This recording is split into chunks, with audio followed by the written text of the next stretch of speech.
Professor has completed ME in Power Systems Engineering, Annamalai University, BE EEE from KSR College of Technology, PhD from Anna University in Power System. He is having more than 30 years experience.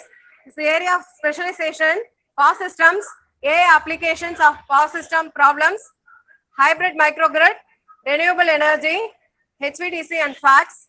Is membership in professional organization ISTE, research guidance, number of PhDs 11, number of PhD ME 30, number of ME MTech projects guiding 12, papers published in journals, in international journals 49. I welcome Dr. Somasundaram sir, Professor EEE Department, Anna University, to handle the topic of modeling and control of distributed generation systems in our STTP.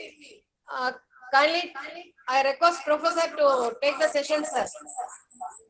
Okay, madam. Thanks for your nice introduction. Good morning, participants. So today's my topic of presentation is modeling and control of distributed generation systems, where we are much familiar with the conventional power system. In that, mostly we have only the central generating stations, and from there power will be flowing up to the consumer. And even while we are covering the topics in power system analysis or transmission and distribution, while drawing the one-line diagram, we used to draw with the generating station, step-up transformer, primary transmission, secondary transmission, then primary distribution, secondary distribution, and we will show that power will be flowing from the central generating stations through the transmission lines and to the distribution lines and finally to the consumers. So this was the one-line diagram where we used to discuss up to 2000. Then slowly, where we know the importance of renewable resources, and also where we want to show some benefits of generating power locally. Locally means on-site. On-site means where the load is available, there itself we have to generate power to feed it. Mainly these distributed generation systems are to encourage the renewable resources. And we all know the problems with the conventional thermal power stations, where most of the power is generated from the coal-fired thermal power stations, mainly because of the greenhouse gas emissions. We are restricting the usage of power generated from the coal-fired thermal power stations. And globally, where a lot of pressure is there to mitigate the impact on global warming. One of the major issue will be the coal-fired thermal power generating stations. So we have to shut down all the coal-fired thermal power stations. And in the meantime, where we have to encourage the alternative sources, mainly the renewable resources. Even in our country, where we have plenty of renewable resources like wind and solar, particularly here, if you take our state Tamil Nadu, the installed capacities of wind electric generators were around 8,300 megawatt. And what about the generator voltages?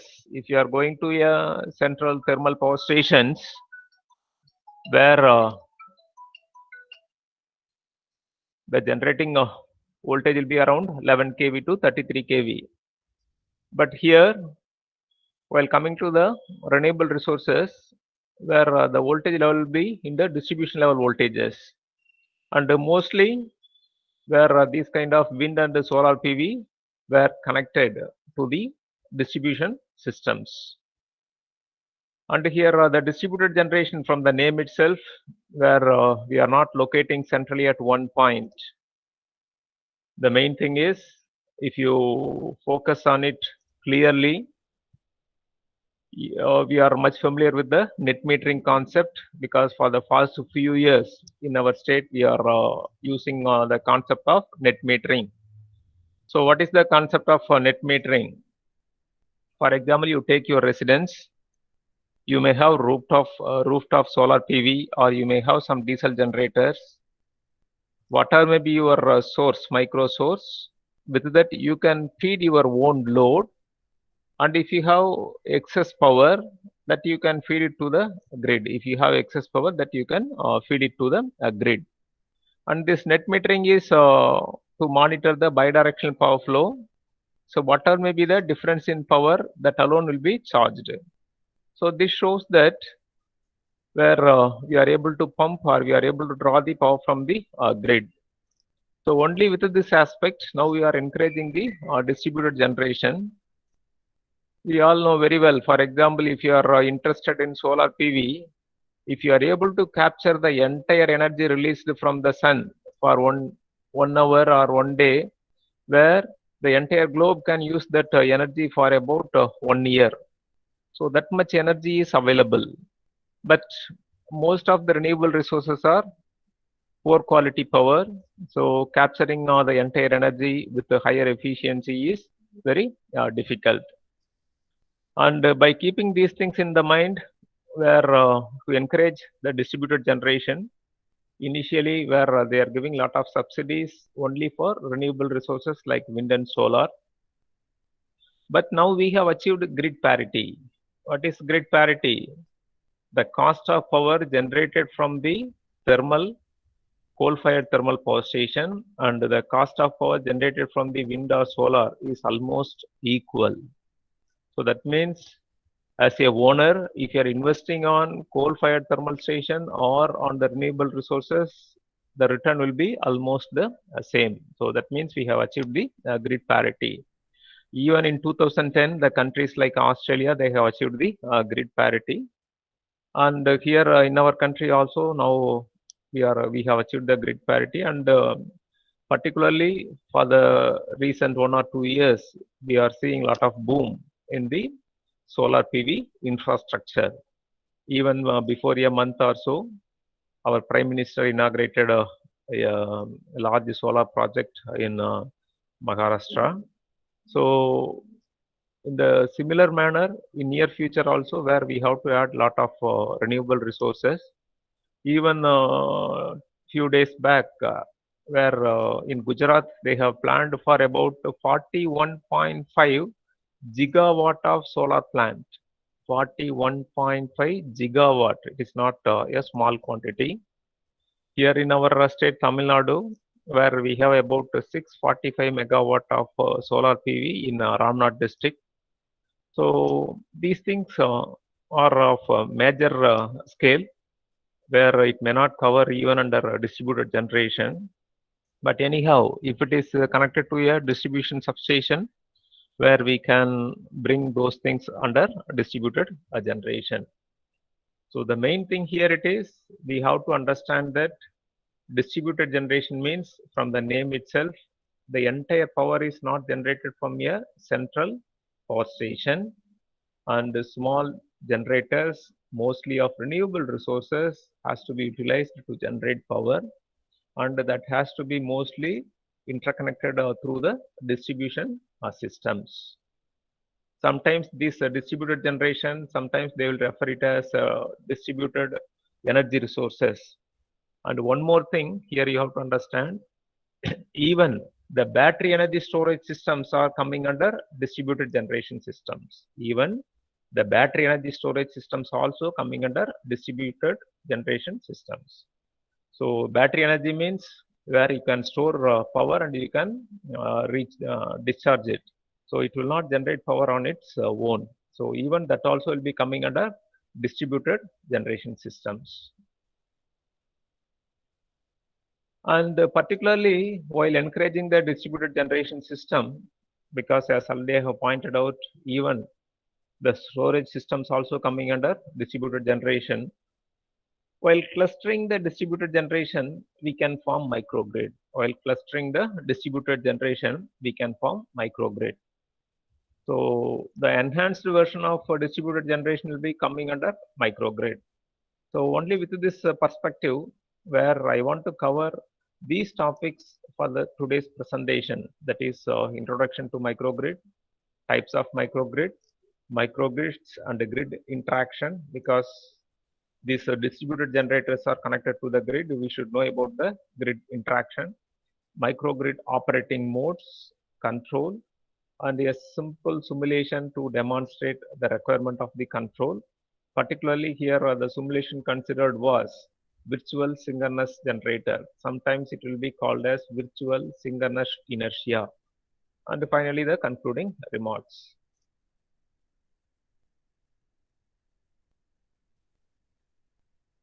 So the ultimate objective is, from the electric utility point of view, we have to meet out the growing electricity demand. With this already existing central stations alone, if it is not feasible because of the restrictions like global warming, then how to meet the growing demand, how to maintain the power quality, how to capture the waste heat. So to answer all those things, where we are coming to the distributed generation, which in turn now we are forming the microgrid.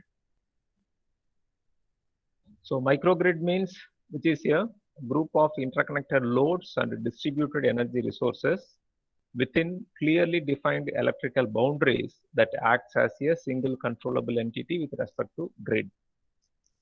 Here, microgrid in the sense, even because where our topic is like distributed generation, microgrid in the sense, even if you are considering a single source and with some load, and with that, if you are able to manage the power exchange with the grid, that also will be coming under microgrid.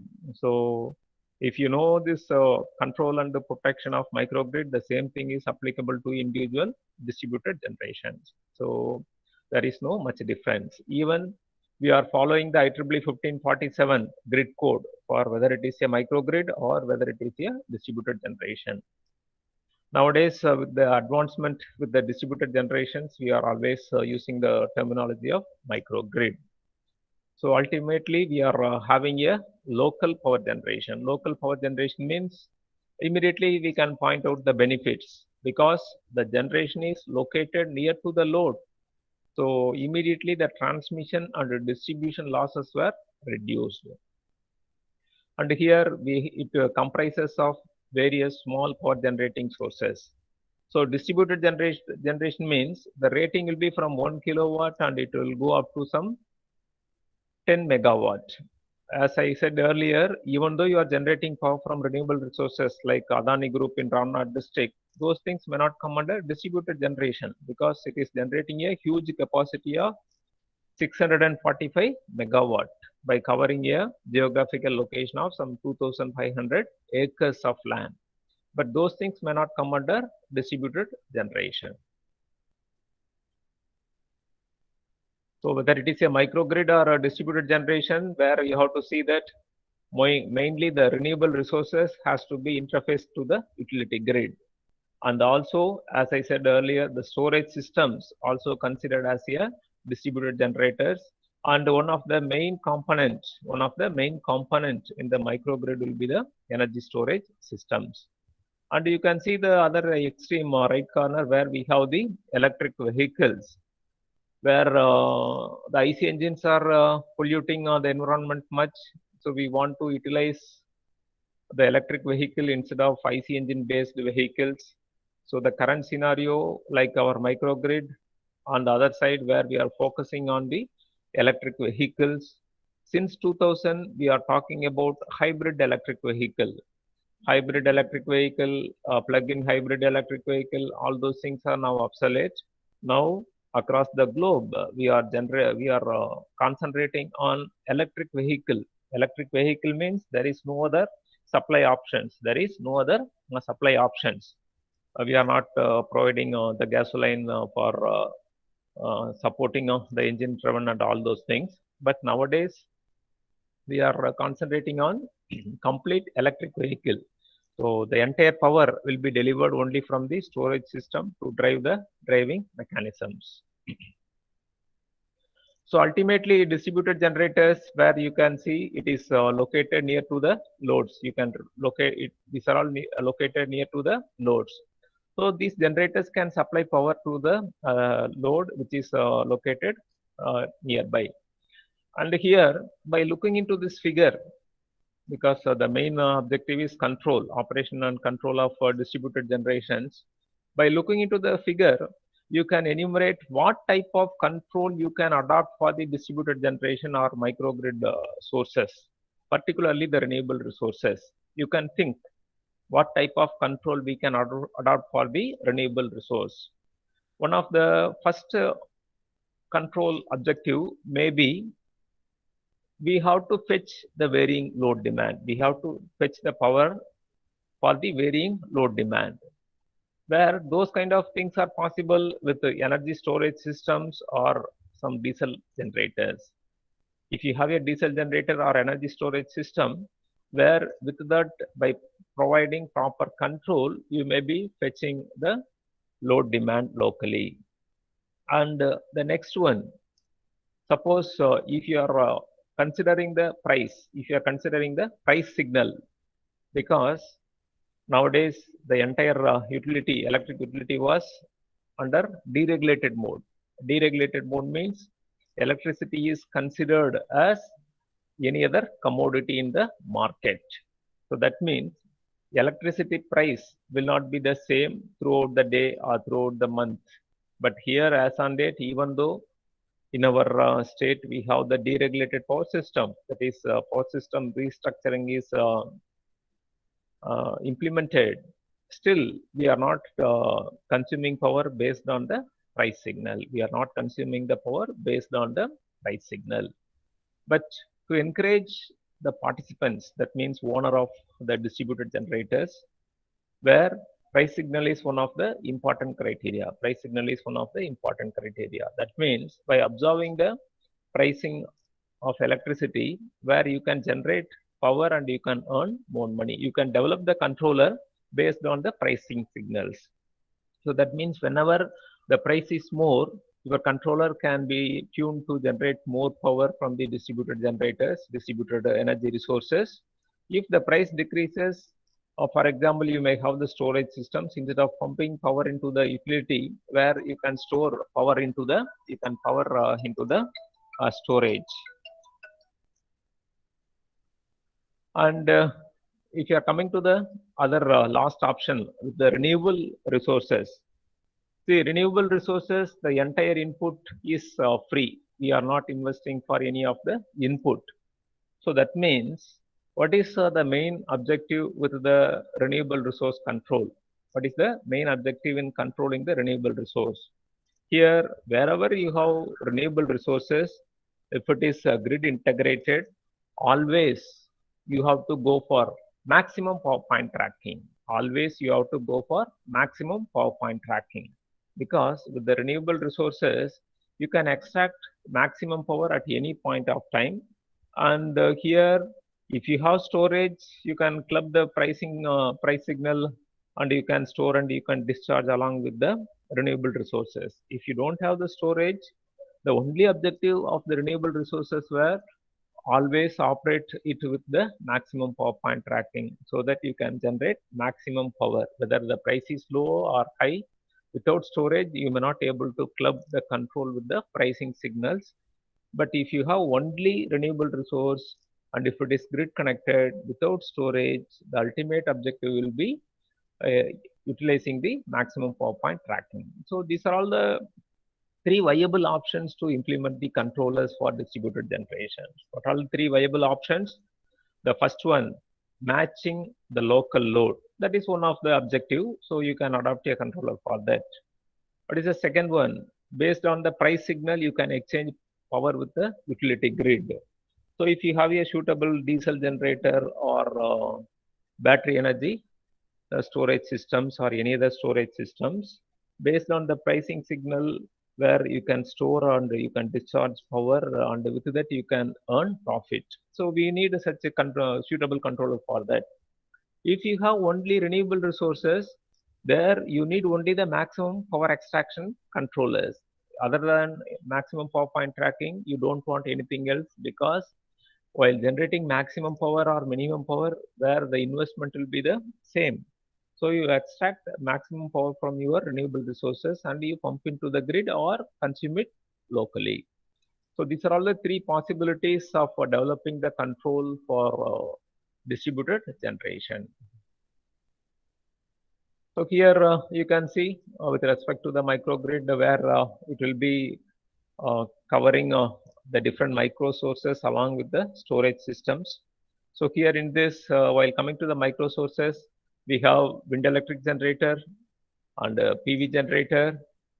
While coming to the storage, here instead of battery, where flywheel mechanism is used, and since these are all used in the local residential network sometimes, where you can use the combined heat power unit. Combined heat power means where it will generate electricity and also the hot water produced from that unit can be used locally. So these kind of combination of micro sources are possible, and these micro sources will supply the local load. These micro sources will supply the local load, and if you have excess power based on the agreement with the distribution network operator, distribution management system, distribution network operator, where you can pump the power into the grid, or if the power required by your load is greater than that of the power available from the micro sources, then you have to draw power from the grid. So for that, you have to go for some contractual agreement with the distribution network operator here, which is shown with the distribution management systems. So microgrid will be the scaled down version of the power system. So it generates power locally and it is consumed by the local loads, and it is connected to the macro grid or main grid or utility grid via the point of common coupling. So we have to manage the decentralize the energy, including renewables and storage. So renewables and storage will be the distributed generation. Renewables and storage will be the distributed generation. Even the diesel generator also will be coming under distributed generation. But these sources are of capacity varying from some 1 kilowatt and maximum up to 10 megawatt.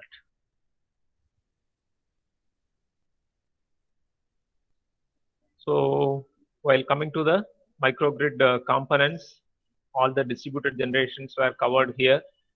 Like nowadays, even we are giving importance to the fuel cells.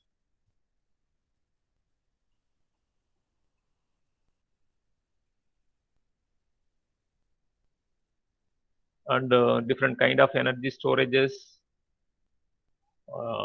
the renewable resources, etc. So you can see the typical microgrid. So these DGs are the distributed generators. DGs are the distributed generators. So distributed generators means diesel generator, renewable resources like PV, wind, or it may be battery energy storage systems. Battery energy storage systems also will be considered as distributed generators. And here you can see the ultimate objective is you have grid and you have the distribution side network after the substation. So if you want to establish the micro sources, whatever may be the local load available, that has to be met from our micro sources. But if you are highly depending on the renewable resources, the powers will be highly fluctuating. So for that purpose, grid integration is required. So if you have deficit in power, you can draw power from the grid. Suppose if the grid is, if there is a blackout with the grid, even then with your available DGs, you can meet the critical loads. You can meet the critical loads.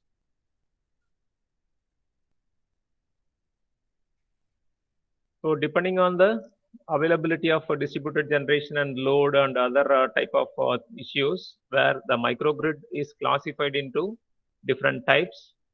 The basic one will be based on the type of power, whether it is AC, DC, or hybrid, that we are all much familiar. So you may have, you will be establishing AC microgrid, DC microgrid, and hybrid microgrid. Then while coming to the modes of operation, our distributed generator can be connected to the grid, that means synchronized to the grid, or it may be operating in isolated mode. Islanded mode and grid connected modes are the two major operation of the distributed generation and as well as the microgrid. Then while coming to the size, there the small size means it will be less than 10 kilowatt, and medium size means it will be around 10 kilowatt to 1 megawatt, and the large size means it will vary from 1 megawatt and it will go up to some 10 megawatt. We all know very well where the growth in the technology is always progressing towards the higher and higher sizings. Particularly if you are considering the wind electric generators, nowadays variable speed wind electric generators are available up to 8 megawatt. The countries like Denmark, where they have a individual wind electric generator rating of about 8 megawatt. So if you are having such kind of large renewable resources, even a single distributed source can supply the local network, and with the agreement with the grid, where we may be able to manage the distribution network, particularly the microgrid. And you may be feeding the residential, industrial or commercial loads. And while coming to the source, you may be using renewables like wind, solar, diesel generator also we will be using it. Combination of these things will be the hybrid. Combination of these things will be the hybrid.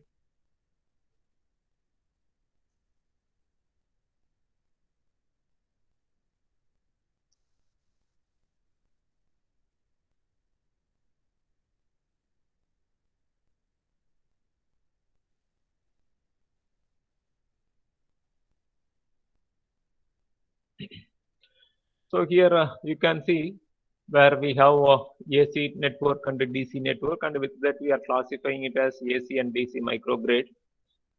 Why AC microgrid, where we are familiar, see all the distributed generators were connected to the AC bus. And if you have some DC loads like our mobile charger, where we will be using the AC-DC conversion, and with that we will be feeding the DC load. And the energy source systems, if it is battery, where the deliverable from that will be in the form of DC power only, PV power output also in the form of DC. So we have to convert that into AC, and we have to interface into the AC bus. And here one thing we have to observe that nowadays where we have increased the amount of DC sources like battery and PV systems, and also we have increased the DC loads like starting with the mobile phone, computer, even nowadays while going for variable frequency drive systems for the air conditioners, where we are feeding the input in the form of DC.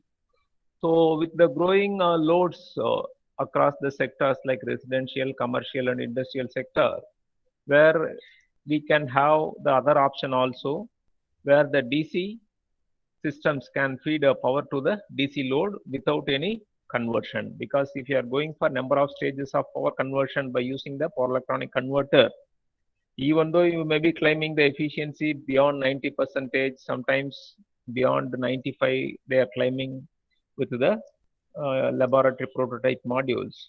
Even you may have such conversion efficiency, but the overall efficiency will decrease if you are going for multiple conversion stages.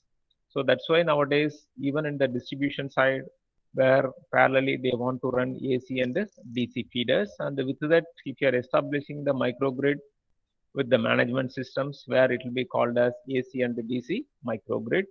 So I think this picture clearly shows the arrangements of AC and DC microgrid. And further, while going for additional flexibility, where we can connect this AC microgrid and this DC microgrid with an interlinking converter. If you are doing so, then that will be the hybrid microgrid. So here you can see where these are all the interlinking converter, where this AC and DC were connected through the interlinking converter. These are all bidirectional AC-AC or bidirectional AC-DC backup and the main converters. So with this, if you are able to establish the power flow between AC and the DC microgrid, then that will be called as hybrid microgrid. So while coming to the key attributes of microgrid, grouping of interconnected loads and distributed energy sources, can operate in islanded mode or grid connected mode, acts as a single controllable entity to the grid. acts as a single controllable entity to the grid.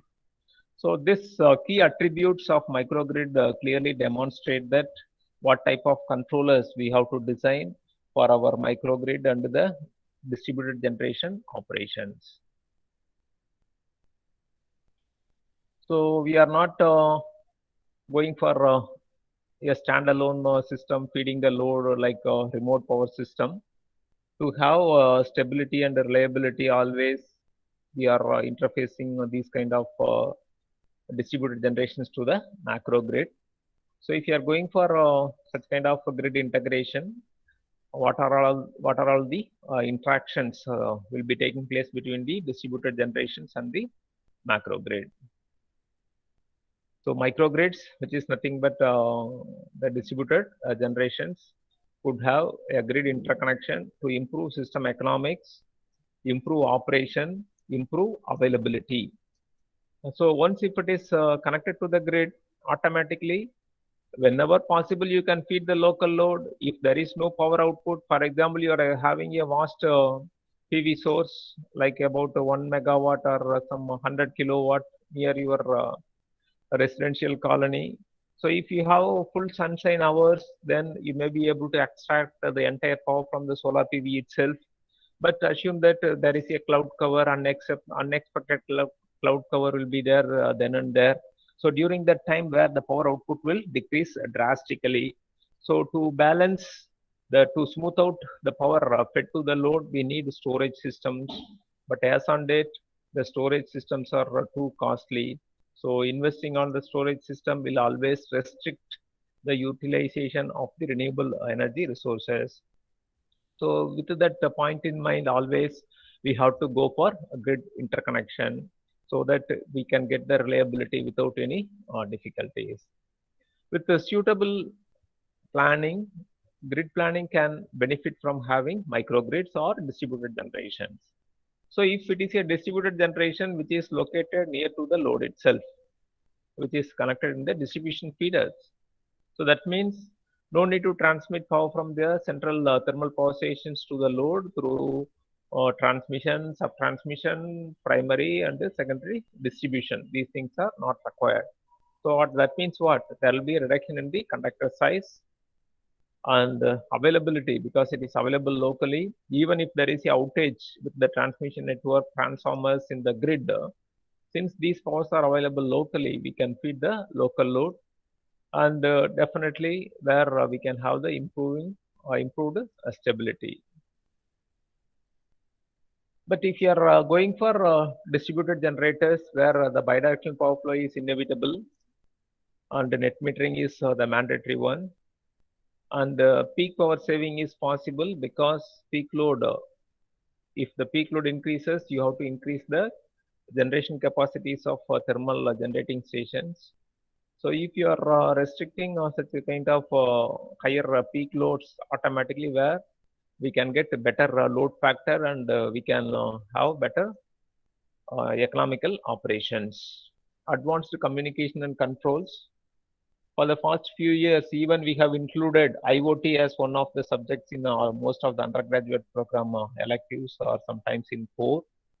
So for whatever may be the control with this vast geographical locations, with the proper IoT arrangements, we can establish demand response. Nowadays, like generators, the demand response concept also gaining momentum. But the problem with the demand response is it may reduce the encouragement on the renewable resources. Why it will reduce the utilization of renewable resources? Since if you are going for demand response, the loads also can get benefit by participating in the demand response. So that means whenever there is an increase in load, by shedding your load, you can get a certain benefit from the distribution network operator based on your contractual agreement. But with the contractual agreement, suddenly one point of time as a load, you may not be able to curtail. And at the time, suddenly increasing the generation may not be feasible. So these issues should be tackled, and you should not give much benefit to the demand response so that we can encourage the participants on the renewable resources. Interconnection practices and the recommendations for distributed generations and microgrids are provided in the IEEE 1547.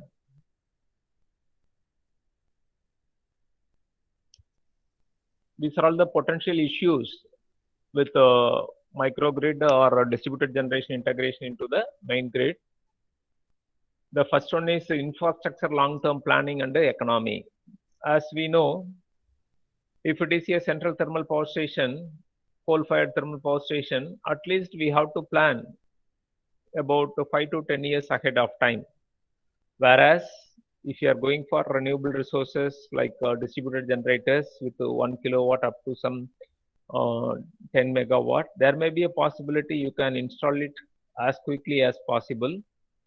And planning of major generation and transmission facilities takes about 5 to 10 years. But planning and the execution of these kind of projects will take only very little time. It will take only very little time. So coordination of planning, which is the long-term planning for macro grid and for these things where these are all micro level planning. So the coordination gets a lot of difficulties with the increase in the distributed generation or microgrid integrations. So in the stability point of view, without the distributed generator or microgrid, we used to analyze the stability only by lumping the loads at the transmission line end. But now with the distributed generators where there may be a possibility of stability issues due to the integration of distributed generator or microgrid, so that we have to analyze. So while coming to the other potential issues will be the safety, since there is a bidirectional power flow and the distributed generators will contribute for the fault currents. So we have to take proper measure for those things. And with the bidirectional power flow where we have to go for a suitable overcurrent or distance protection scheme according to the requirement. While coming to the key issues where independent control is possible, or we should have the proper coordination with the grid, these are all the major issues with the microgrid or distributed generators. So how much independence microgrid should have? How much independence distributed generators should have? For example, suppose if I am getting some power schedule based on my own load, whether I have to generate fully from the available sources or I have to draw power from the macro grid. So for that, if you are developing proper regulatory framework, then we can decide how much independence microgrid should have. Because even though we have net meters with our residential plants, we may not able to pump all the generated power from the solar PV into the grid. There is a restriction. So those are all the issues relevant to the independent control. And the planning, because establishing the coordination between the planning of central stations and the distributed generators are not possible. So the planning will be completely independent. And the interaction with the macro grid, what are the informations we have to exchange with the distribution network operator for reliable operation of both the macro grid as well as the micro grid. So with this, now I want to discuss about the operating modes. I want to discuss about the operating modes. As I told you in the beginning, where there are two modes of operations are possible. So you can see here the distributed generators were connected in the distribution system, and the point of common coupling refers to the place where a macro grid is connected to the distribution system. So from the point of common coupling, if the switch is closed, then it is called as the grid connected operation. If the switch is closed, then it is called as grid connected operation. If the switch is opened, then it is called as islanded modes of operation. So that means your DG, distributed generator, if it is connected to the grid through the point of common coupling, then it is called as grid connected operation. Suppose if it is opened, then it will be the islanded modes of operation. And in the grid connected mode, also there is a possibility with our controllers where at the point of common coupling, we can maintain del P and del Q equal to 0. So that means there is no power exchange between the distributed generator and the macro grid. So if you are able to make that del P and del Q to 0, where we can call this as power matched operation. Suppose if this del P and del Q are not equal to 0, then it will be called as power mismatched operation.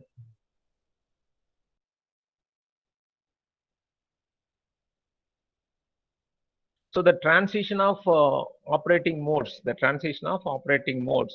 DG or microgrid can be connected to the grid. So that will be the grid connect operation. And if the switch at the PCC is opened, then we will move from grid connected operation to microgrid disconnected from the grid mode. And according to IEEE 1547 as on date, if the grid is not available, then you have to shut down your DGs. Then you will go to DG shutdown mode or microgrid shutdown mode. So we have to move through these three states, that is grid connected, islanded, and shutdown mode with a suitable control where we can shuffle between these three modes of operation.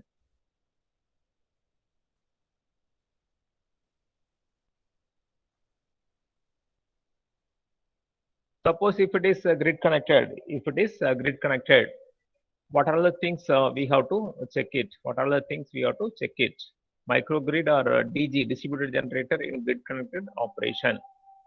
Forecast load, DG output, and power exchange. What is this forecast load, DG output, and power exchange? Assume that in your residential apartment, you have about 5 kilowatt of solar PV. So you have to forecast the output of your solar PV for next 24 hours. So normally it will be available from morning 7 or 8 up to evening 4 or 5 p.m. So during that, you have to expect how much power will be generated. And the next, you have the loads at your hand. That is your own load. It may be industrial load, it may be a commercial load, or it may be a residential load. So the loads are available at your hand. So based on the past history of your loads or based on any other forecasting mechanisms, you have to forecast the load demand for next 24 hours. So now you have the forecasted load demand, you have forecasted the distributed generation output. Then you have to compare these two. Suppose if you have excess power output, then you can go for power exchange with the macro grid. Suppose if there is a deficit in power, then you can purchase power from the macro grid so that at all the time the loads will be fed from DG or from the grid. Then during the operation, we have to ensure that the voltage and the power factors are within the limit. If there is a violation, then we have to go for automatic voltage and reactive power control. Sometimes, as I said earlier, you may be thinking about the economic operation also. Suppose if you have a dispatch curve, then you can go for economic and optimal dispatch. So islanded operation means where all the distributed generators are disconnected from the macro grid. So we are in the islanded mode. If you are in the islanded mode, we may not be able to achieve the proper balance of generation and load. Why we cannot achieve the proper balance of generation and load? Because sometimes you may have excess load, sometimes you may have excess generation. Both things are possible. Suppose if you have excess load, where you have to shed the load if there is no other possibility of increasing power from the distributed generators, including diesel generator and energy storage systems. On the other hand, suppose if you have excess generation, then by having a suitable control, for example, from MPPT, you can move to non-MPPT mode so that the power output will decrease. So by adopting any one of the methodology, where we have to ensure that in the islanded modes of operation, the DG is exactly balanced with the available load. Actually, in the islanded mode, while moving from grid connected mode to islanded mode, according to IEEE 1547 standard, what we should do, if there is a imbalance, immediately you have to shut down your DG. Then you have to start your DG. You have to include the load gradually. And by increasing the load gradually, you have to load the DG until its rated value. Beyond that, you cannot add any loads. So this flowchart shows the islanded modes of operation of DG or microgrid. So while it is in islanded modes of operation, with your controller, you have to regulate the voltage and frequency. If it is a grid connected DG, distributed generator, voltage and frequency will be controlled by the macro grid. So if it is not grid connected and if it is in islanded mode, where we have to control the voltage and the frequency by adopting suitable controllers. So for that, you have to check with the frequency and the voltage settings, and accordingly you have to initiate controls to trip DG by stage. And the DG output, if it is slightly high, then we can balance the demand accordingly to meet out the available generation to the load. Then if you have DG output is distributed generation output is excessive, then you have to reduce the DG output by quitting the DGs, 1 or 2 DGs. If DG output is insufficient, then we have to shed the unimportant loads. So these are all the actions taken during the islanded operation of the DGs or microgrid. Now we are going to the control, which is the primary requirement. Only by having a suitable control, where we may be able to achieve a proper operation of the system. Once if you are talking about the control, as I said earlier, we may have 3 major objectives. What is the first one? You may have a DG. Your ultimate objective may be to fetch your local load. You will not bother about any other thing. Suppose if you have a diesel generator of 5 kilowatt, and in your building you may have a load of about 2 to 5 kilowatt. So whatever may be the fluctuation in the demand within that building, accordingly the diesel generator will feed all the loads in the premises. So that is one type of basic control. The next one, based on the pricing signal. Suppose you have a DG and a storage element as well as the grid connection. DG, storage element and grid connection. So now what type of control you want to establish? Suppose if the cost of generating power from the distributed generator is very low, then always you will try to generate more power from the distributed generator and you will fetch the load. Suppose the cost of generation is very high, then you will not generate much power. So that is the second objective based on the price signal. Or if you have storage facility, whenever there is no much price or whenever there is no much demand, you may store it in the battery, and whenever the price increases, you can discharge to the macro grid and you can earn profit. And the third thing, simply adopting a maximum power point tracking, because you have a distributed generators of only the renewable resources. So if you have only renewable resources, where you can adopt only MPPT, and where you have to reduce the power output only when if your DG, that is DG under MPPT output is much greater than the load demand requirement means, then you can reduce the output by moving from maximum power point tracking to non-MPPT mode, so that the power output will be reduced and it will be balanced with the load demand. By keeping on these things in view, where in literature, 3 layers of controls were proposed in a hierarchical order. That is primary control, secondary control, and tertiary control. Where primary control is located added with the DG itself, where it will be functioning based on the primary signal, that is signal available at the DG terminal itself. And we all know very well, with the primary control, we may not be able to reduce the steady state error. So to reduce the steady state error, we have to develop suitable reference for primary control. So for that purpose, where we are using the secondary control, And if you are considering the economic operation, then we have to go for tertiary control.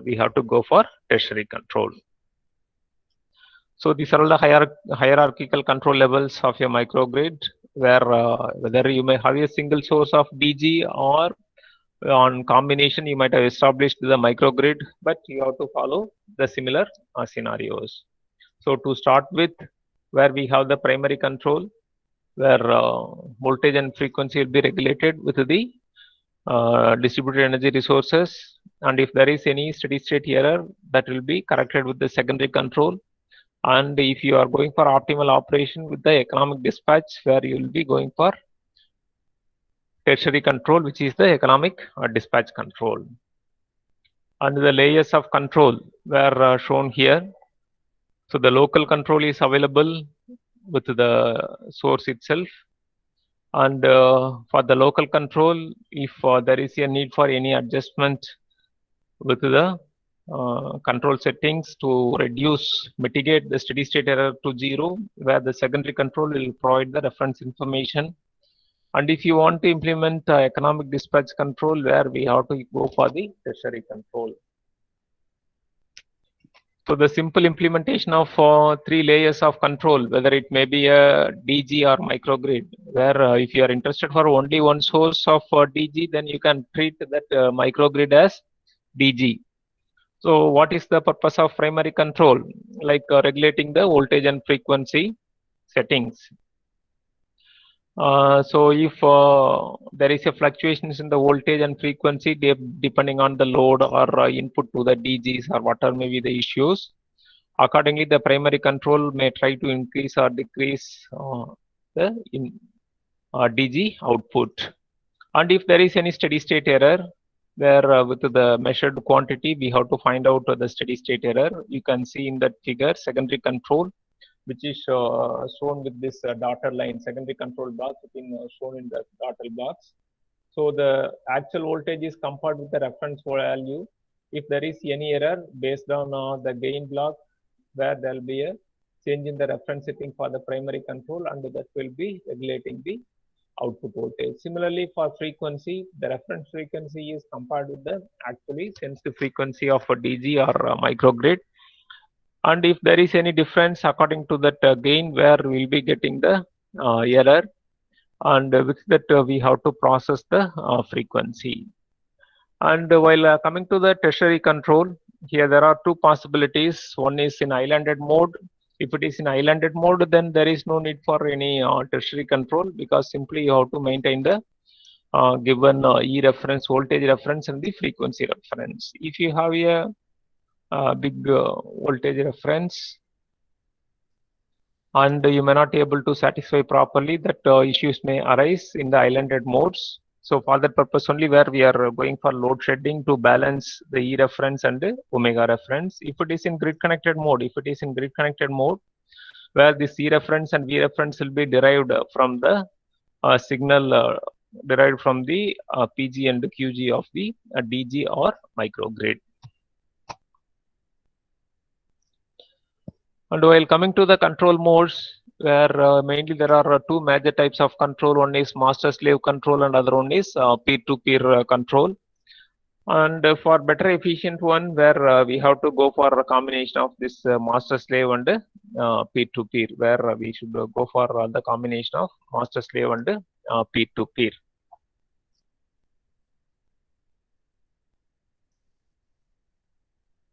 So from the name itself, master-slave, so one or few DGs will be, distributed generators will be acting as master, where the other DGs will be acting as a slave. Because as I said earlier, if it is in grid connected mode, the frequency and voltage where we are interfacing our distributed generation will be controlled by the macro grid. Because whatever may be the controller you are adopting, the micro sources cannot make any change in voltage and the frequency of the macro grid. Micro source cannot make any change in voltage and frequency of the macro grid. But if the grid is unavailable because of the outage, then there may be a possibility with your DG you can feed the local loads. So depending on the load characteristics, where you have to adopt suitable control, for regulating the voltage and frequency. And normally where we have two types of control, one is PQ control and other one is VF control. So PQ control means you pump the required power from our DG by adopting any one of the control, like control to meet the load demand, or control based on the price signal, or control based on the MPPT. We have to pump the P and Q with the PQ control. Suppose if it is in islanded mode, you have to regulate the voltage and frequency with the help of the distributed generators. So under such circumstances, it is obvious you have to move from PQ control to VF control. So if it is in grid connected mode where there is no impact of master slave mode, but if you are coming for islanded mode, then the master DG will set the reference of voltage and frequency and the other DGs will follow it. If it is peer-to-peer mode, means where all those things will be performing in the same manner. For example, where the DGs under master slave mode, so all the DGs will be under PQ control mode. All the DGs will be under PQ control mode. So you see all the DGs are under PQ control mode. What is PQ control mode? Whatever may be the reference power provided to this controller, whatever may be the reference power provided to this controller, where it will generate the signal such that the same amount of power will be pumped from this distributed generator into the grid. So that is PQ control. On the other hand, if it is in grid connected mode, even the master DG also will follow the PQ control mode according to the requirement of real and reactive power, where it will generate power with the suitable control. Suppose if you are moving from grid connected mode to the islanded mode, that is disconnection from the grid, where now we have to operate this master DG under voltage frequency control, VF control mode. So if you are controlling the frequency and voltage, then according to the regulated voltage and frequency, where these local controllers will act, and the PQ output will be maintained to maintain the frequency and the voltage. In the peer-to-peer mode, where there is no master or slave, in the peer-to-peer mode, so from the name peer-to-peer, there is no master or slave, and with this peer-to-peer mode, where we can go for plug and play facilities. So particularly now we are encouraging the electric vehicle, and in future if there is a availability of such a kind of peer-to-peer mode, then accordingly you can control the power.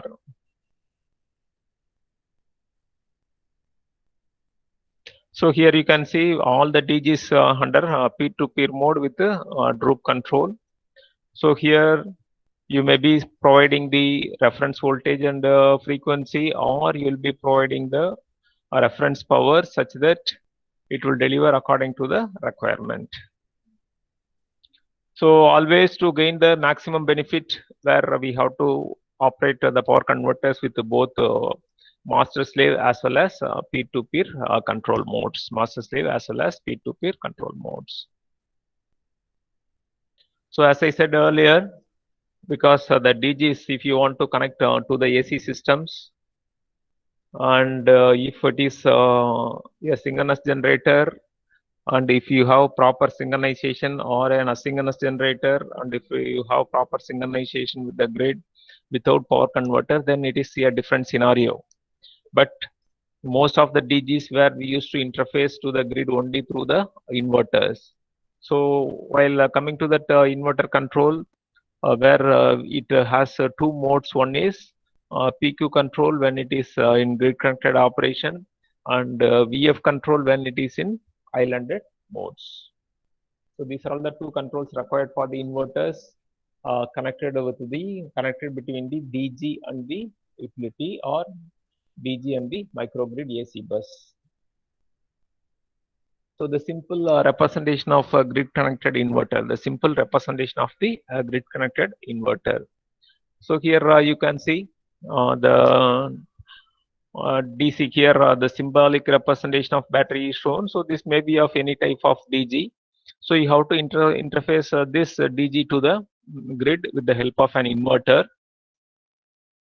So inverter converts AC to DC. And here, for the purpose of controlling the inverter, whether it may be a PQ control or VF control, so we are sensing the voltage and current. We are sensing the voltage and current. Then based on this, we have to generate PWM control signals, and PWM will generate the pulses required for the inverter. So if you are having this kind of closed loop control, where we can operate this inverter to deliver constant real and reactive power output, or we can deliver it with the specified value of voltage and frequency. Normally, while coming for the power converter control, nowadays we are proposing the cascaded control structure with DQ frame based voltage source converter control schemes.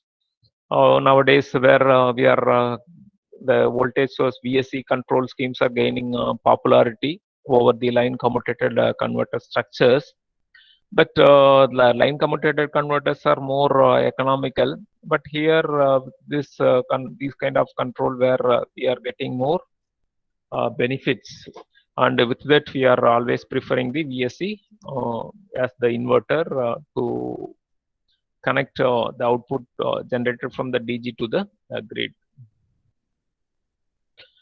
And while coming to the vector control, the first thing where we should know about ABC to DQ transformation, because we are going for the DQ frame for the purpose of vector control. What is the difference? Why we are going for synchronous DQ frame? So if it is a three-phase ABC, means in the space where it is 120° apart with respect to each one, and vector sum will be revolving at a synchronous speed. Vector sum will be revolving at a synchronous speed. If you are interested for DQ reference frame, then first convert this ABC into alpha beta, that is 3-phase to 2-phase, ABC to alpha beta. But you can see this alpha beta frame. So here also the component along the x-axis and y-axis varies continuously with respect to time. So to have the constant quantity along the x-axis and y-axis, that is alpha beta axis, we are moving from this 2-phase to DQ frame, 2-phase to DQ frame, where this shows the synchronously revolving reference frame. This shows the synchronously revolving reference frame. Because of the synchronously revolving reference frame, the resultant vector has the component along the d-axis and the quadrature axis, direct axis and the quadrature axis are always the same. So there is no variations in the quantities along the direct axis and the quadrature axis. So now with this, where there is a possibility of independently controlling the AC quantities like real power and reactive power. So the control stages and the respective reference frames. So to start with, where we have the three-phase output that we are converting into the ABC to alpha beta two-phase quantity, but still it is time varying one in this phase. So we are converting that into the stationary rotating reference frame DQ, and now the quantities are constant. So it is like a DC quantity. With this quantity, we have to complete our control process.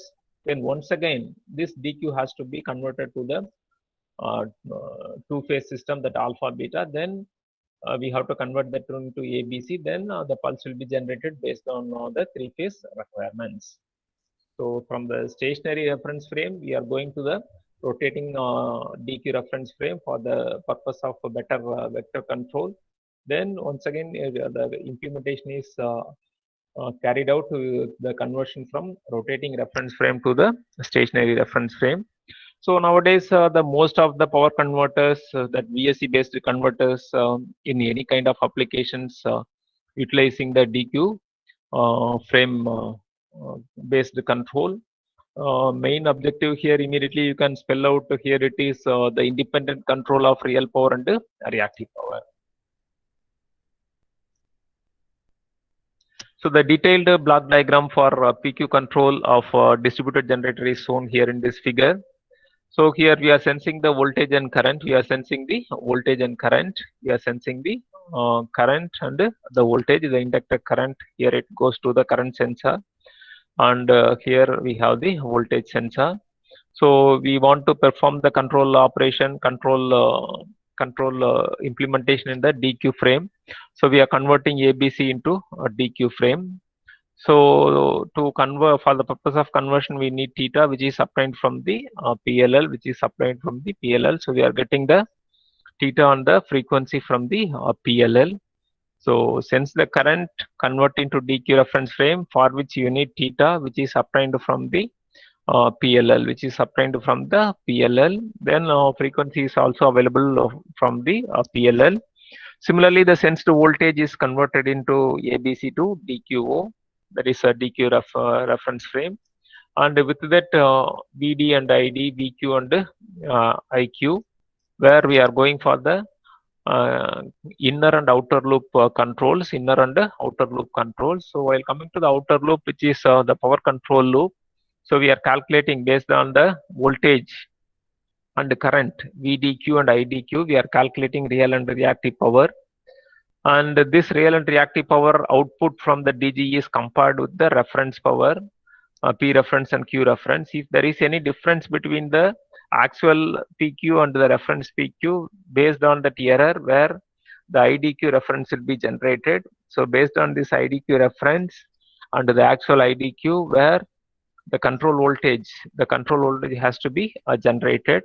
So here this is the inner current controller. Inner current controller has fast dynamics, whereas outer power control has slow dynamics. So here we have the reference, and here we have the actual quantity, and based on the simple relations, where we are getting the VDQ reference, and while going for the source transformation DQ to ABC, once again we are using the theta obtained from the PLL, and the generated control voltage is given to the PWM, and which generates 6 pulses for 6 pulse converter. Then that completes the complete feedback loop. So this is PQ control. PQ control will be implemented for the DG distributed generators when it is in grid connected mode, because the frequency and the voltages are maintained by the grid. We have to ensure that we are regulating the frequency properly with the help of macro grid. But while coming to the DG, only thing here it is PQ control based on the requirement derived from the P reference and Q reference and the comparison with the actual power, we are obtaining the PQ control. So here we have inner current control loop and outer power control loop, where inner current control loop has fast dynamics and outer power control has flow dynamics. And the above controller is represented in the block diagram form. If you are going for a PQ control, so the first one, this is outer power control and inner current control. So this is the reference power and the actual power, both real and reactive. So whatever may be the error, based on that the PI controller produces ID reference and IQ reference. And the cross coupling terms are derived with these blocks. And finally, with that, we are getting the VD reference and VQ reference, and PQ reference. And the control voltage is VA reference, VB reference, and the VC reference. So this shows the complete control block diagram for PQ control. And while coming to the voltage and frequency control, that means if the grid is not available, you want to utilize the power output from the DG to feed the local load. So the DG has to maintain the voltage and the frequency. So now we have to move from PQ control mode to VF control. So here also the same thing, since the voltage and current sensor and voltage sensor senses IABC and VABC, convert that into IDQ and VDQ. So the outer voltage control block compares the actual VDQ with the reference VDQ, which is derived from these blocks. So if there is any error, according to that error, the IDQ reference will be generated. Then this IDQ will be compared with the actual IDQ. Then the inner current controller will generate the control signal required for PWM, and with that, where you will be getting 6 switching pulses for every cycle. So similar to that PQ control, here it shows the complete control block diagram of the VF control.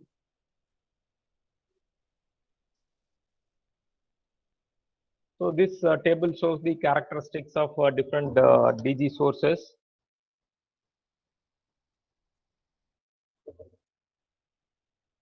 So you can see while going for the utilization of DG, where we have to analyze the characteristics of different DG sources to adopt any type of control and operation. So the first one is availability of solar, geographical location dependent, and we are all much familiar across our country, where in Rajasthan we have high temperature because it is located near the desert. But that doesn't mean that with the high temperature you can generate higher output from the solar PV, because optimal temperature for producing power from the solar PV is 25 degrees Celsius, nominal cell operating temperature should be less than some 50 to 55 degrees Celsius. So for that, if the room temperature is in and around 25 degrees Celsius, where the efficiency of the solar PV cell will be maximum. Similarly, the wind also depending on geographical location.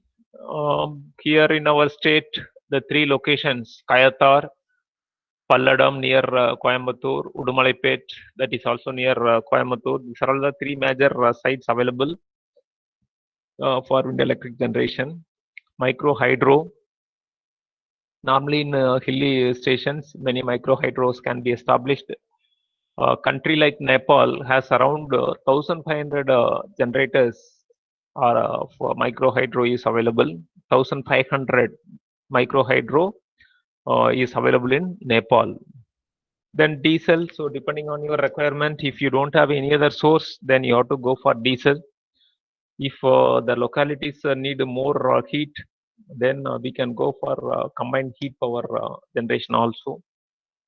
And we may have different types of output, AC or DC. Then accordingly, you have to use suitable converters.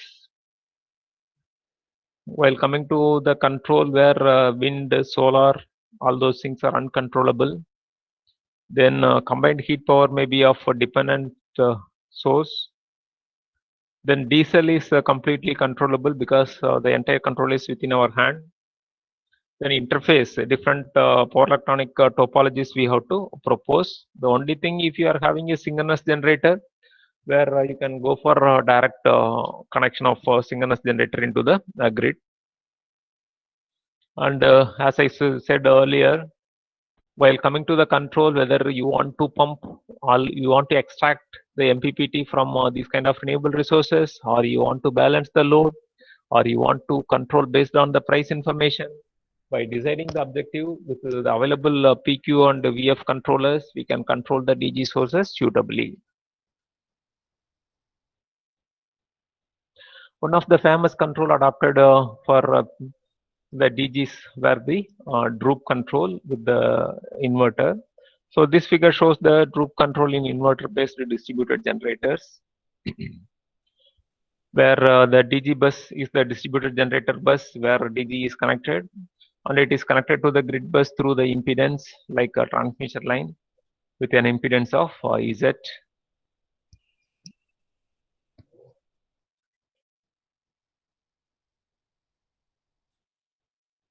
And with this DG, how to use droop control, because even in our macro grid load frequency control and all, we are using the droop control mechanism. In the similar manner, while coming to the distributed generators, how to adopt the droop control. So for that purpose, where we are going for a simple derivations. So the power output from the DG, power output from the DG is expressed as VA VG, VA conjugate. So with the given impedance between the DG bus and the utility grid, where we can get the following expressions. And on segregating the real and imaginary component, where the power output, real power output and reactive power output from the DG is expressed like this: Vs by R square plus X square into R into Vs minus Vg cos delta plus X Vg sin delta. Similarly, we can get the expression for reactive power. So these relations shows the dependency of the inverter output voltage and the power angle on the active and the reactive powers. So that means voltage and frequency dependence on the output of the real and reactive power. So with this relation only, we have to establish the relation between the we have to establish the droop between the voltage frequency with the real and reactive power. Suppose if the grid is more inductive, that means X line reactance is much higher than the resistance, then so from the above equations, where with the valid assumptions, what is the valid assumptions? Since the power angle is very small, we can express this sine delta is approximately equal to delta and cos 0 is approximately equal to 1. So with these assumptions, where these two expressions for P and Q can be simplified like this. So expression for P is Vs by X Vg sine delta, and with this sine delta equal to delta, where we can get delta is approximately equal to Xp by Vs Vg. So that means by controlling the real power, where there will be a control over the frequency. By controlling the real power output, where we can control the delta, which in turn the frequency. Similarly, on substitution of the above simplifications, the expression for reactive power reduces to the drop Vs minus Vg is approximately equal to Xq by Vs. So that means by controlling the reactive power output, where we can control the drop, we can control the voltage drop. And with the above relation, we can establish where real power is varying with the frequency and reactive power is varying with the voltage in the grid with highly reactive nature, inductive nature. So the droop characteristics F minus F naught is equal to minus Kp. Because of the negative slope, we are putting minus Kp. Here also with the negative slope, we are putting minus Kq. So the change in frequency is related with the change in real power. Drop in voltage is related with the reduction or change in the reactive power. So with this, where the droop, real power frequency droop for the distributed generators are shown here. So this is DG1 and DG2. So if you have more droop, where the change in power with the change in frequency will be less. For example, DG2 slope is lesser than that of the DG1 slope. So if there is a for the same change in frequency, the power output of DG2 will be changing much when compared to the DG1. So depending on your distributed generator requirement, you can decide the slope on your own. Similarly for VQ, here we are establishing the VQ droop. Suppose if it is a resistive load, where the resistance is more dominating, and if there is a dominating resistive circuit, then the above equations, that is the output of real and reactive power, can be simplified like this. Vs minus Vg now is approximately equal to Rp by S. The voltage drop in the inductive grid is depending on the reactive power, whereas voltage drop in the resistive grid is depending on the real power output. Similarly, the frequency variation is depending on the reactive power in the resistive grid, whereas in the inductive grid it is depending on the real power. So now if the grid is having dominant resistance when compared to the reactance, then the droop characteristics can be established like this. The change in difference in frequency from the rated value is equal to minus KQ, because both are having the negative slope, into Q minus Q naught, which is depending on the change in reactive power, and drop in voltage is depending on the real power variations. And if you are going for a general system droop control means where practically we may not have extreme conditions of purely inductive grid or purely resistive grid. Always we may have the combination of both the resistance and the reactance, but it may be varying to certain extent.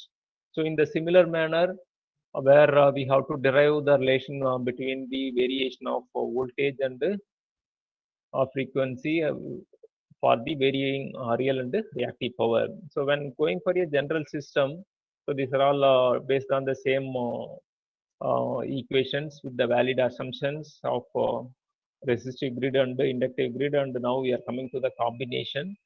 With the combination, where we can establish the relation like this: the change in frequency and change in voltage, will be depending on both change in real power as well as the change in the reactive power output of the DG. So if you have a general system, and if you are observing the change in voltage and the frequency, where both change in voltage and frequency will be getting affected with the change in real power output as well as reactive power output. If you are having a assumption of a resistive grid, where the change in voltage is affected with the real power, change in frequency is affected with reactive power, and in inductive type of grid, where change in voltage is affected with reactive power, change in frequency is affected with real power. But in the combined case, in the generic system, both the variations in the frequency and voltage is depending on both real power output as well as reactive power output. So with these relations, you can establish the general case. So final relations for change in frequency and change in voltage in the general system, where we are considering here the relation of both voltage and frequency is depending on the real and reactive power output. So droop control for the general droop control system. So here we are sensing the real and reactive power, voltage and current.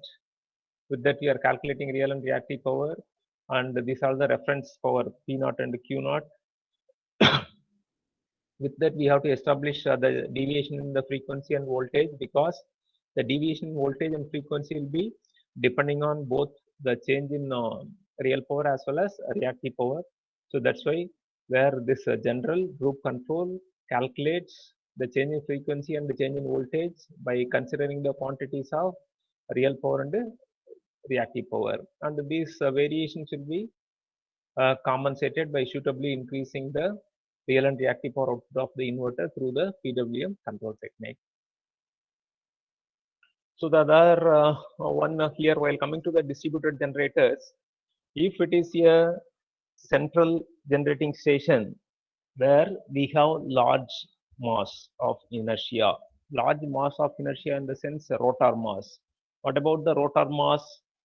If you are visiting a central thermal power generations, even nowadays the capacities of thermal generators are available up to 800 megawatt. So if you are looking into the turbine section, it has high pressure turbine, intermediate pressure turbine, low pressure turbine, generator rotor. So all the masses are extremely huge. With the huge rotor mass, what is the benefit for us? I will tell you a simple thing. While studying the electric power system, we used to say that it is a complex system because power is nowhere stored. And if power is nowhere stored, how the varying load demand is absorbed by the system? That will be the questions. For example, while turning on or turning off any of the equipment, we are not getting permission from anybody in the electricity board. Then from where the power is supplied to your load? So these powers are supplied from the stored kinetic energy of the large rotor mass used in the synchronous machine or the thermal generating stations.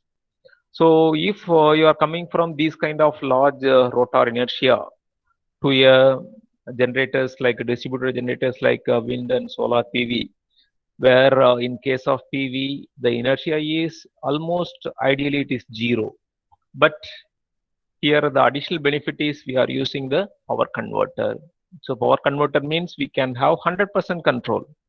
So with that 100% control with the converter, we have to mimic the inertia of synchronous machines with these kind of distributed generators.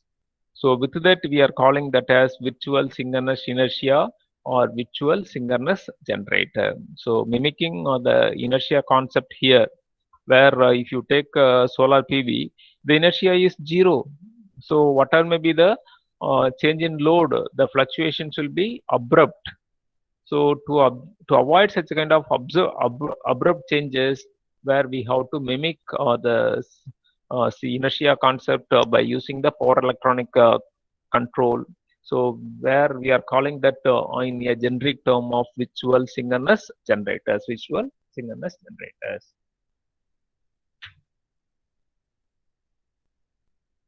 So how to achieve that virtual synchronous generator? So you can see the DG output solar PV, and after that output from the solar PV, directly if you are pumping, there will not be any inertia. So to get the inertia, we are introducing the concept of virtual synchronous generator, how it works. So we are measuring the output and we are feeding that to the virtual synchronous generator control. And with that virtual synchronous generator control, where we are generating the PWM signals for the inverter.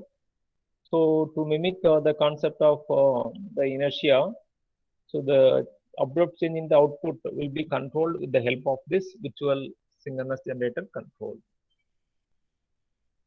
So this is the complete block diagram for the implementation of virtual synchronous generator control. So we have the distributed generators, energy storage, with that we have the inverter. So now whatever may be the fluctuations in the power, instantaneously that will be met from this converter. So now we have to introduce the virtual synchronous generator concept here. So the same thing, sensing the voltage and current, where we can calculate P out and Q out, and this P out Q out will be immediately regulated by the inverter. But now to introduce the virtual synchronous generator concept, where the P out is not directly used to estimate the theta m. So instead of that, it is given to the virtual synchronous generator control. The power output is given to the virtual synchronous generator control. Similarly, the omega g is not directly used here. So with that, we are deriving the omega m. With that, we are deriving the omega m. So here I will show you the block which generates this omega m, because we are much familiar with the swing equation. So here there is no swinging, there is no moving part, but we are going for the virtual inertia. So whatever may be your assumed inertia, based on that assumed inertia, we can establish the relation between Vg and omega m through the swing equation, So here we are the much familiar swing equation, the accelerating power input minus output, the accelerating power. If input is equal to output, the acceleration is 0. Then omega m equal to omega g. If input equal to output, omega m equal to omega g. Suppose if there is a acceleration or deceleration, here we are introducing the virtual inertia term, because here there is no synchronous generator. We have only a solar PV. There is no rotating mass. So this J is the virtual inertia. Depending on your requirement, you can assume the value of virtual inertia. And with this, if you are going for numerical integration, where you will be sensing in, Pin and Pout, these things are provided to the virtual synchronous generator. J is the assumed value, and D is the virtual damping factor. So you can assume the damping value according to your requirement, and Vg is derived from the PLL. So with all those things, where we have to estimate omega m. So for that purpose, where we have to go for the numerical integration technique, where we have to go for the numerical integration technique. So here I am demonstrating the derivation of omega m with the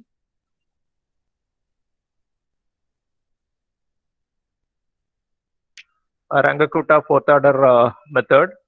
So according to that method, so we have to feed this input Vg, Pin, Pout to the virtual synchronous generator. So within that, we have to evaluate K1, K2, K3, K4, 4 constant. Then with that, we have to evaluate omega m. And this loop will be continuing for the entire process to maintain the virtual synchronous inertia. So now our ultimate objective is what is there in a VGS control. We will be providing Pin, Pout, omega g. So with this Rangakuta method, numerical integration technique, where we will be evaluating this omega m. And here the requirement of virtual synchronous generation is demonstrated with the simulations. So a simple system was considered for the purpose of simulation. Simple system means the two loads having the power demand of 90 watts were considered, 90 watts. So if the load 1 is connected, where it will consume 90 watts, when the load 2 is connected, it will consume 180 watts. And with the droop control, we can see when the load 1 is connected, the frequency drops from 50 Hertz to around 49.6 Hertz. 50 Hertz around to 49.6 Hertz. When the load 2 is connected, the same amount of drop will take place, because we have added the same amount of load, and the frequency will be around 49.1 Hertz. 49.1 Hertz. When the load 2 is turned off, once again what happens, the same amount of frequency rise will be there, and it is coming to the operation around 49.6 Hertz. So this is without virtual synchronous generator or virtual inertia control. So what happens here, whenever there is a change in load, sudden change takes place with the frequency, where with these kind of sudden change in the frequency, there may be a possibility of frequency instability. There may be a possibility of system control instability. So now, if you are introducing the virtual inertia control, where I have seen we have to establish the relation between omega m and the Pin, Pout, and omega g. And with that relation, with that virtual inertia control, with that virtual synchronous generator control, you can see when the load is added, the frequency is not decreasing instantaneously from 50 Hertz to 49.52 Hertz. So here you see there is a reduction. This can be controlled based on your inertia. Suppose if you are increasing the inertia, where the reduction in frequency will go like this. Suppose if you are increasing the inertia, the frequency will be like this. Suppose if you are reducing the inertia, where it will attain the lower value instantaneously. Similarly, when adding additional load, once again there is a further reduction in the frequency. And while removing the load, you can see the frequency change takes place. It is not abrupt, smoothly it increases from the lower value to the around 49.52 Hertz. So now we can, by comparing these two graphs, this frequency change and this frequency change with the virtual inertia control, you can understand the implementation of virtual inertia control. So here we are avoiding the instantaneous changes of change in the frequency to have better control in the system, and to avoid any control instability with the abrupt change in the frequency. And finally, whatever may be the distributed generation or microgrid, while going for the standards, we have to refer to the IEEE 1547. We have to refer to the IEEE 1547. So this IEEE 1547 standards were started from the year 2003. Still, many series on this IEEE 1547 were established, like 1547.1, 2, 3, 4, and 5 is dropped from this series. Then 6, 7, 8. Now they are working with IEEE 1547.9. So what are the IEEE 1547 standards? IEEE 1547.1 provides the standard for confirmation test procedures for equipment interconnecting distributed resources with electric power system. So that means if you want to interconnect the DG means what? A storage system, or a diesel generator, or a renewable resource, whatever may be the thing. So confirmation test procedures for the equipment interconnecting the distributed resources. Mainly the equipment here it is the inverter. Mainly the equipment here it is inverter. The confirmation test procedure should be follow this IEEE standard 1547.1. Then 1547.2 is a complete application guide for this IEEE 1547. So if you want to go for learning of IEEE 1547, first you have to read this IEEE 1547.2. So which will provide a complete guide for the interconnecting distributed resources with electric power systems. Then IEEE 1547.3. So which is a guide for monitoring, information exchange, and control, because the information exchange with the distribution network operator is very much essential, and only with that we can go for effective control. And 1547.4, the next series is for islanded system, where already I told you where we have major two type of control. One is PQ control and other one is VF control. So if you are going for islanded system, then you have to follow this IEEE 1547.4. Then IEEE 1547.5 were withdrawn, it is not in utilization. Then 47.6, this is the recommended practice for interconnecting distributed resources with the electric power system distribution secondary network. So if you are interconnecting your DG to the secondary network, where you have to follow this grid code. Similarly, for conducting distribution impact studies, you have to follow this series 7. Then series 8 will be the methods and procedures for providing the support. Where here I am projecting these IEEE standards, because if you are going for interconnection, control, design, operation of distributed generations, whether it is DG or microgrid, for both you have to follow the IEEE 1547 standards. Here I am highlighting only the standards. If you want to utilize the standard, actually you have to pay and you have to purchase it. It is not available for free. These standards are not available for free. But in some of the references, if some details are available, by citing those references, you can use those things. But if you are a manufacturer and if you are interested to utilize these standards, then you have to purchase by paying money. Then you can get the detailed input from the IEEE Society for all the series.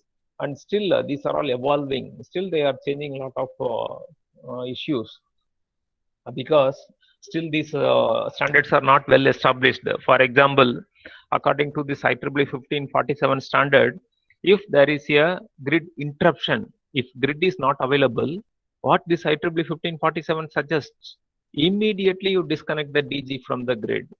You have to bring that DG to the standstill condition. Even it is not permitting to supply the local loads, because under grid connected mode, there may be a possibility of protection issues. There may be a possibility of protection issues with the bidirectional power flow.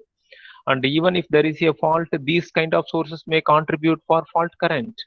So, and there will be increased short circuit capacity, short circuit levels. So, with all these things, still where they have not brought any optimal standards. As on date, they brought some abrupt standards where within 2 seconds you have to disconnect your DG if there is any problem with the distribution system or electric power system. And with this, where I want to conclude, because I have thrown some light on the distributed generation, microgrid control, and controller block diagrams, and virtual synchronous machine or inertia control. Then finally the grid codes, because without grid codes, the standards, IEEE 1547 standards, you cannot design, control, or integrate these to the grid. With these things where I want to conclude. So microgrid or distributed generation enhances the utilization of renewable energy. With these things where instead of going for a central generation, we are going for the decentralized supply. One of the benefit of the decentralized supply is, for example, if there is a war, immediately they will attack the central generating stations and the communication facilities. So under such circumstances, if you have distributed generations everywhere, there may be a possibility you can feed the loads with your distributed generations. So that is the main benefit. And even during the blackouts, where the critical loads can be fed with the DGs.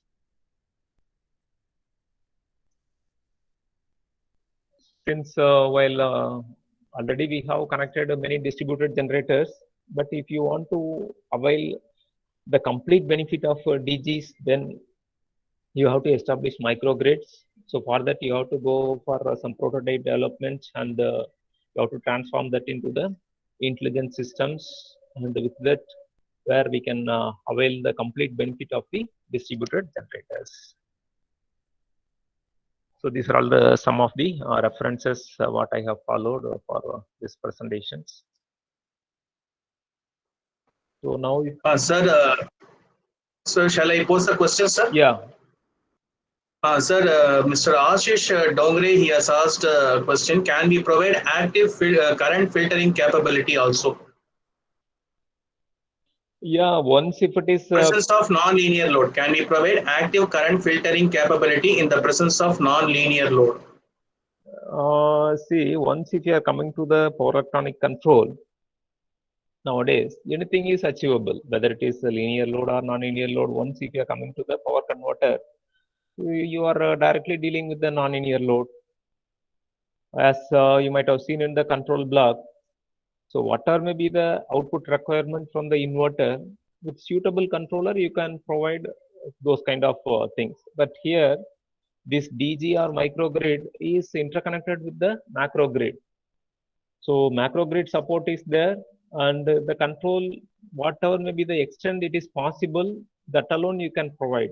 But if you are in islanded mode, you have to design your controller to suit your requirements. If it is in grid connected mode, you will not concentrate much on these type of controls. Your ultimate objective is based on the price or based on the available resources like MPPT, like that alone you may concentrate. But if you are going for islanded mode, and if you are concerning these kind of power quality issues, so whatever maybe the controls are available with the power converter, that also you can adopt it here. Thank you, sir. Thank you for your answer, sir. So next question, Mr. Raj Aryan has asked, sir, which renewable resources based microgrid is most reliable one? See, in the distributed, the distributed generation scenario, the ultimate objective in forming the microgrid is, along with the resources, renewable resources, you need storage facility. On paper, if you are looking into the on paper record, for example, tidal resource is much more easy to predict. Tidal resource may be much more easy to predict, or micro hydro.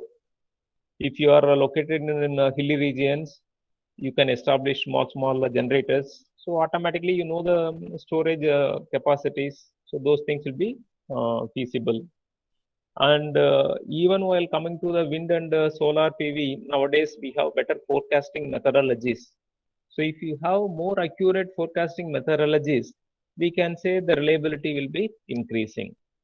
So based on that, you have to establish storage facility, or you have to get the support from the macro grid. So once if it is a renewable resource, definitely we cannot achieve 100% reliable supply. Always the fluctuations will be there, but depending on your geographical location and the nature of renewable resources, some variations will be there that you have to smoothen it by connecting suitable storage systems. For example, recently one of the startup company, they have invented Gravitricity. Gravitricity means where by lifting up and down the mass, they are able to supply. They are able to store and supply about 4 to 8 megawatt continuously for 4 to 8 hours. They are able to deliver from the storage system of based on Gravitricity. They are able to deliver 4 to 8 megawatt for about 4 to 8 hours. So if you are having such kind of storage facility, whatever may be the fluctuating output, establishing microgrid is not a difficult one. But as on date, the lithium ion batteries are more promising one for the storage system. But still it has some environmental impact and the cost and cycle time. All those things are major concern. Still we need a development on the storage side, economical and environmental friendly storage systems. Then whatever may be the forecasting, if it is accurate, then definitely the reliability will improve with respect to the microgrid operation and control.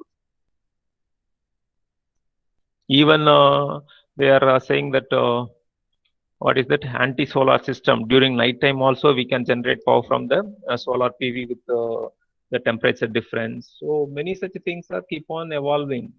So at one ultimate point where there may be a facility, even without any macro grid support, we may be able to forecast and generate the required power without any difficulty.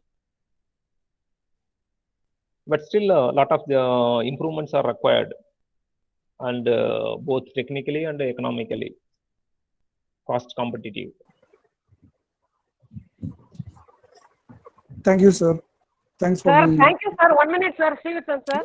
Yes, sir. Ma'am, we have some more questions. Sir, only 1 minute, sir. Thank you very much, Professor, for your very informative session, sir. Somasundaram, sir. Thank you, madam. Thank you. Thank you very much, sir. Sir, we have another question, sir. Kindly continue, sir. We have another question, sir. Is microgrid is capable of more than 6 megawatt using PV systems, sir?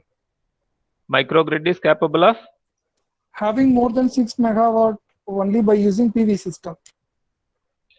Actually in the case of rating, there is no specific exact line to draw whether this is possible capacity or that is possible capacity. So depending on your available resources, load demand requirement, you can propose, you can start. For example, if it is less than 25 kilowatt, they used to call it as nanogrid, just for our convenient. And up to 10 megawatt, we are calling it as microgrid. So that doesn't mean that 15 megawatt, we should not call it as a microgrid. But with the available technology, with the available micro sources and other storage facilities, so if you have a miniature system where the storage requirement may be lesser and smoothing will be much easier. And even if you have a single wind turbine, as I already told you, in Denmark nowadays, variable speed wind electric generators are available with 8 megawatt capacity. So if you have such kind of windy region, continuous 8 megawatt generation is possible. It is a very simple one to establish a microgrid with 8 megawatt capacity also. So these changes will be there for next 10 or 20 years or 30 years. So maybe in 2050, we may be completely moving out from this kind of central thermal stations to microgrid. And then at that time, micro source capacity itself much higher and more reliable. And if you have good storage facilities, as I pointed out earlier, they have demonstrated that with the gravity-based storage concept, where they are able to deliver 4 to 8 megawatt for about 4 to 8 hours. So that means you see definitely establishing a microgrid with 10 megawatt capacity with these kind of storage facilities is much convenient.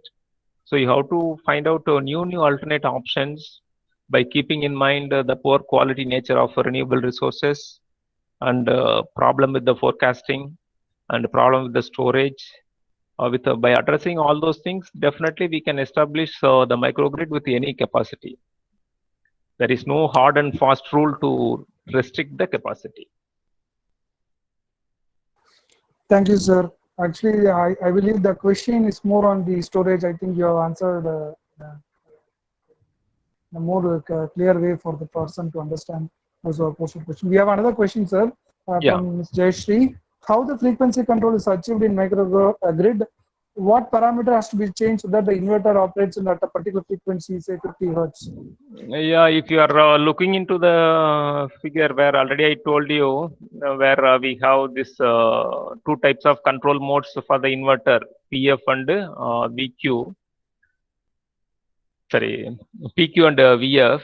So here you can see in the VF control mode, you have to set the voltage because it is in your controls. For example, you want 440 volts, 3-phase. So you provide 440 volts here, 50 hertz frequency range, whatever may be the input you are feeding, accordingly where we are getting the signal.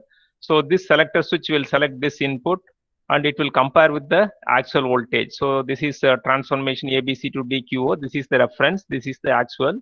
So with this, where this outer control, then once again we have inner current control, then we are generating the PWM and the same amount of voltage and frequency will be available at the output of the inverter terminal. So this is the generic control. We have control with outer and inner loop control. It is much easy to maintain the set point voltage and frequency. So that you have to provide. Suppose if it is in grid connected one, for the purpose of synchronization, you will be sensing the grid voltage instead of providing the value separately. Sense the grid voltage, then with that you provide the reference so that synchronization will be much easier. If it is in isolated mode, because the voltage and frequency you have to decide. So at which voltage and frequency you want to operate. If you are providing that voltage, automatically this inverter output will be available with that voltage and frequency. So for that we are using this simple VF control based on the DQ reference frame theory. Thank you, sir. Thanks for the nice detailed explanation regarding the control mechanism for keeping the frequency. And any other questions from the participants? Sir, I think we don't have any other questions from the participants. Just hold on, sir. Okay, Sai thank Kumar, you. Yes, sir. Yes, sir. Sai Kumar, sir. Okay, ready, sir. Ready, sir. Yeah. Yes, sir. Thank you, Sir, sir. thank you, Thanks, sir. Thank you, Somasundaram, sir. Thanks for your Okay, valuable thank you. Thanks for your opportunity. I am able to share my thoughts with the participants. So I thank the coordinator, Usharani Madam, and others for this opportunity. Okay, thank you. We have a vote of thanks, sir. Sai Kumar, sir, go ahead. I think Praveen sir is going to read out, right, sir? No, sir. I'll be reading, sir. Yeah. Go ahead, sir. Okay. Thank you, sir. As Usharani Madam has some network issues, she could not join now. On behalf of AAA Department, RMD Engineering College, and on behalf of management, I would like to thank you for spending your valuable time, sharing your knowledge with concepts, modeling and control of distributed generator systems. Hope the participants, faculties, and research scholars would have got benefited and noted down points which can be useful for the research and teaching. And thank you for spending your useful time over here in imparting the knowledge to us, sir. Thank you. And participants kindly take some time in filling the feedback form, and the link has been provided in the chat box. The attendance will be marked based upon the participants who are going to fill the feedback form.